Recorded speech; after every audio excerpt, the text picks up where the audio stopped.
2027 विधानसभा चुनाव से पहले उत्तराखंड सरकार की तरफ से जारी किया गया एक पत्र तेजी से वायरल हो रहा है, जिसमें उत्तराखंड सरकार में कैबिनेट मंत्री सौरभ बहुगुणा के माध्यम से 5 करोड़ से ज़्यादा के तमाम कार्य योजनाओं को स्वीकृति देने की बात निकलकर सामने आ रही है, जिसको लेकर तमाम तरह की चर्चाएं यहाँ पर हो रही हैं और सीधे तौर पर अब इसके कई मायने भी निकाले जा रहे हैं। जहाँ भाजपा के तमाम मंत्री, अधिकारी, विधायक अब सौरभ बहुगुणा के माध्यम से तमाम योजनाओं को परवान चढ़ाने का काम करेंगे, तो वहीं इसके अलग अलग मायने सियासी तौर पर देखे जा रहे हैं। क्या ये पूरा जो चीज़ें हैं वो 2027 के चुनाव की भूमिका बना रही हैं या फिर इसके पीछे कुछ और कारण है?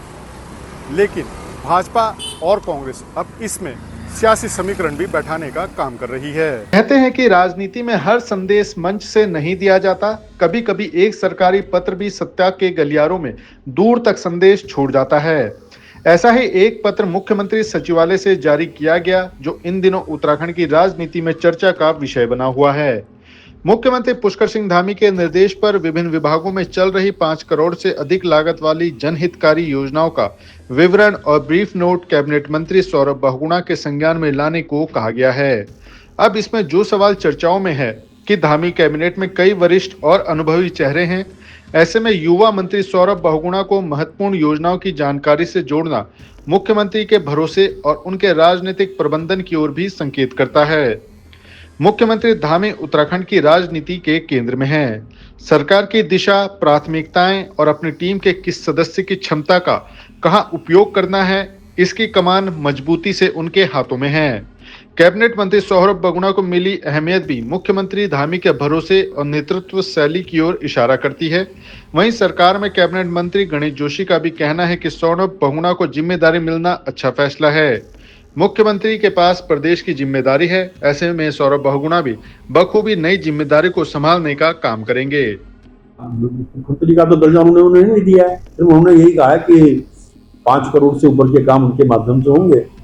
तो इसमें मेरे ख्याल से तो किसी को, मुझे तो कोई आपत्ति उसमें दिखाई नहीं देती, क्योंकि सौरभ को अच्छी तरह मैं जानता हूँ, बहुत अच्छा नौजवान है और आगे भी बहुत संभावनाएं हैं। लगता है मतलब बैलेंस करके सारे विभागों को अच्छी मॉनिटरिंग कर पाएंगे वो।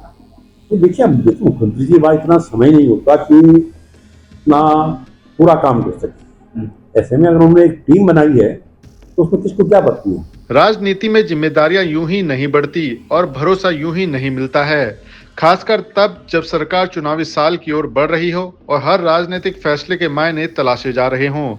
वहीं इस पत्र के कई मायने भी निकाले जा रहे हैं। क्या उत्तराखंड की सियासत में एक नई राजनीतिक केमिस्ट्री आकार ले रही है या फिर इन सब के पीछे कुछ और ही चल रहा है? विपक्ष सरकार की तरफ से जारी पत्र को अलग नजरिए से देख रहा है। पूर्व मंत्री और मौजूदा किच्छा विधायक तिलकराज बेहड़ का कहना है कि यह केवल तरीका बदला गया है। सरकार में कई वरिष्ठ मंत्री और विधायक हैं, लेकिन अब सभी को मंत्री सौरभ बहुगुणा के आगे पीछे अपनी योजनाओं को लेकर चक्कर लगाने पड़ेंगे। अभी कल एक आदेश हुआ है मुख्यमंत्री कार्यालय की तरफ से कि सौरभ बहुगुणा के मार्फत 5.5 करोड़ से ऊपर के काम होंगे।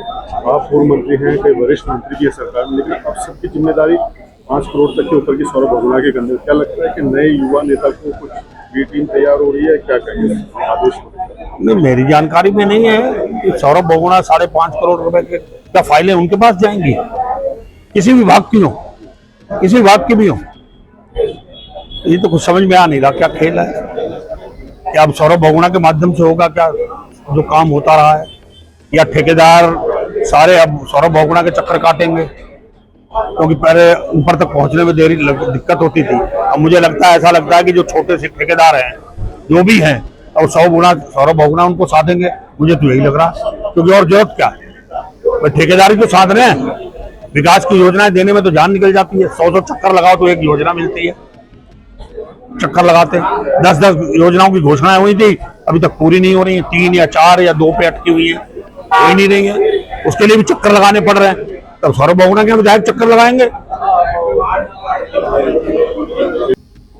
आप पूर्व मंत्री भी रहे हो, मौजूदा सरकार में जो एक नया आदेश जारी हुआ है 5 करोड़ तक के काम सभी सौरभ बहुगुणा के माध्यम से होंगे, क्या लगता है? मुझे लगता है कि बाकी मंत्रियों को भी डाउन किया जा रहा है, बाकी मंत्रियों को भी उनकी हैसियत दिखाई जा रही है कि मंत्रियों की फाइल भी, विधायकों की फाइलें भी, शासन में और 10 तरह की फाइलें चलती हैं सरकार में, डेवलपमेंट की, विकास की, क्या सारी सौरभ बहुगुणा के माध्यम से जाएंगी? इसमें भी कोई ना कोई बहुत बड़ा खेल है सरकार का, जो इसके अंदर छुपा हुआ एजेंडा वो भी धीरे धीरे सामने आएगा। इसमें भी भ्रष्टाचार की बू आ रही है, इसके अलावा कोई और काम नहीं है। अब सारे मंत्री भी वहां नतमस्तक होंगे, सारे विधायक भी होंगे, सारे दर्जा मंत्री भी होंगे, सारे लोग अब सौरभ बहुगुणा के यहाँ हाजिरी लगाएंगे, माथा टेकेंगे, उसके बाद ही फाइल आगे जाएगी। उत्तराखंड मुख्यमंत्री कार्यालय से जारी एक पत्र इस वक्त सार्वजनिक है और सोशल मीडिया के साथ ही तमाम चर्चा का विषय बन चुका है। कारण इसके पीछे एक है कि मुख्यमंत्री कार्यालय से सौरभ बहुगुणा जो कैबिनेट मंत्री हैं उत्तराखंड सरकार में, उनको अधिकृत किया गया है कि वो प्रदेश में 5 करोड़ से ऊपर की तमाम योजनाओं को अवलोकन करने का काम करेंगे। इसमें कैबिनेट मंत्री भी शामिल हैं, विधायक भी शामिल हैं, अधिकारी जनप्रतिनिधि भी शामिल हैं। जो भी 5 करोड़ से ऊपर का कार्य योजना लेकर आता है वो अब सौरभ बहुगुणा के माध्यम से ही सरकार तक पहुंचेगी। इसके बाद से ही तमाम सियासी चर्चाएं तो चली रही हैं, जहां भाजपा और कांग्रेस इसके अलग अलग मतलब निकाल रहे हैं, तो वहीं इसको 2027 के विधानसभा चुनाव से भी जोड़कर देखा जा रहा है।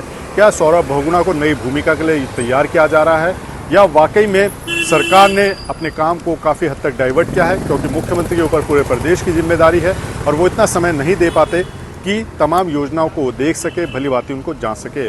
लेकिन अब जब कैबिनेट मंत्री सौरभ बहुगुणा के नाम का पत्र सार्वजनिक हो चुका है तो इसके आगे क्या मायने होंगे, इसका भी इंतजार किया जा रहा है। अजीत काम्बोज, उत्तराखंड न्यूज़, देहरादून।